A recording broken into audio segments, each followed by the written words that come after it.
She was dragging my RV out of the driveway like it belonged to her. I froze for a second, then yelled, "What the hell do you think you're doing?" Karen spun around, clutching her phone like a weapon. "This is HOA property," she snapped. "You abandoned it, so I'm taking it for my family trip." My blood boiled. That RV wasn't just some toy. It was the only thing left from my late father, a veteran who rebuilt it with his own hands.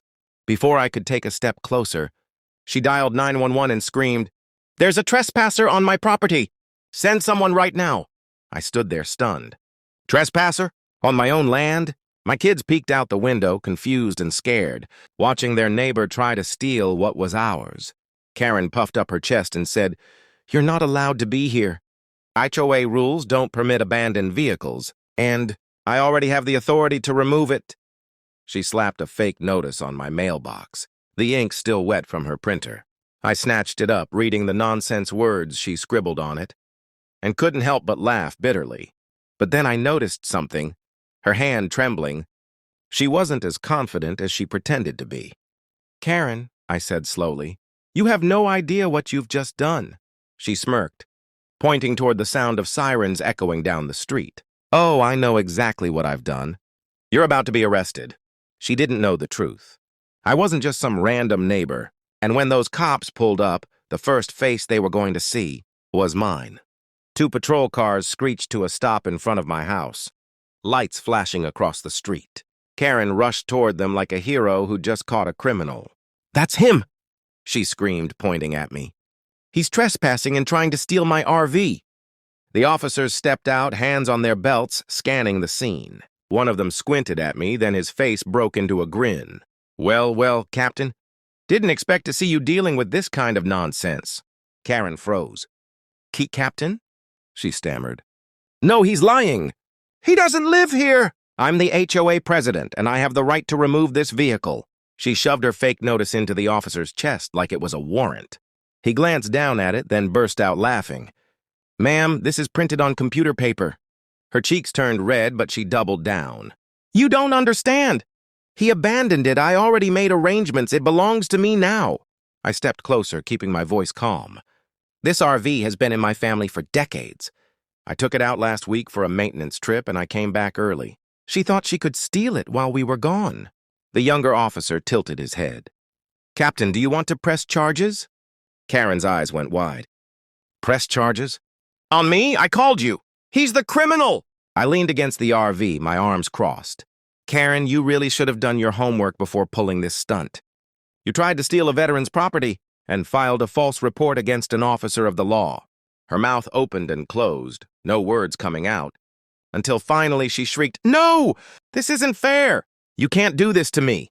And that's when my neighbor across the street walked out, holding his phone up, recording everything. The neighbor, Mr. Johnson, lifted his phone higher so the flashing police lights reflected off the screen.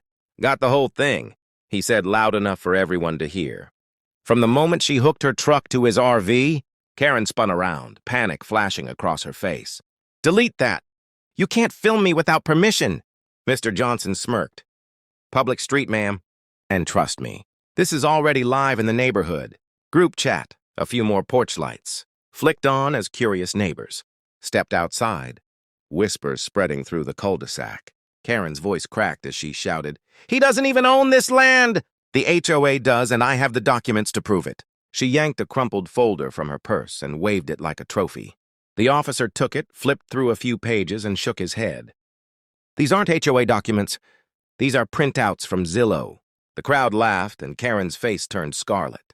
She lunged at the papers to snatch them back, but the cop held firm. "Ma'am, that's enough." I took a slow step forward, keeping my eyes locked on her. "Karen, do you want to see the real deed? Because it's right inside my house. Signed by my father, the same man who built this RV." Her jaw dropped. No, you're lying." The officer turned toward me. "Captain, maybe it's best if you show us. Just to shut this down." I nodded, but before I moved, Karen did something no one expected. She darted toward the RV door, yanking it open like she was about to climb inside and take off. The officer shouted, "Ma'am, step away from the vehicle." But she had already planted one foot on the step. And then the alarm went off. The shrill alarm blared through the quiet street. red lights flashing from the RV like a siren of its own. Karen froze halfway inside, one hand gripping the handle, the other shielding her face as if the lights were attacking her. "Step out of the vehicle now," one officer barked, rushing forward with his hand hovering near his taser. Karen stumbled back, her voice shaking. I was just checking. I wasn't stealing it. This thing doesn't even belong to him." The alarm's echo carried across the neighborhood, and more doors opened. Phones were out, cameras recording from every angle.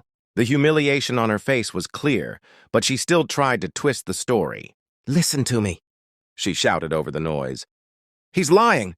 He doesn't even live here. He's scamming you all. The HOA has rules, and I'm the only one enforcing them." That's when I clicked my key fob, silencing the alarm. The sudden quiet made her words sound even more desperate. I pulled a small black folder from my jacket and handed it straight to the officer. "Here's the title and registration, both under my name." The cop skimmed it, nodded once, then turned toward her. "Ma'am, everything here checks out. You broke into his RV, falsified documents, and filed a false report." Karen's face twisted in disbelief. No, you don't understand. This is all a setup. They're all against me." From behind, Mr. Johnson called out, "Tell that to the 200 people watching this live right now."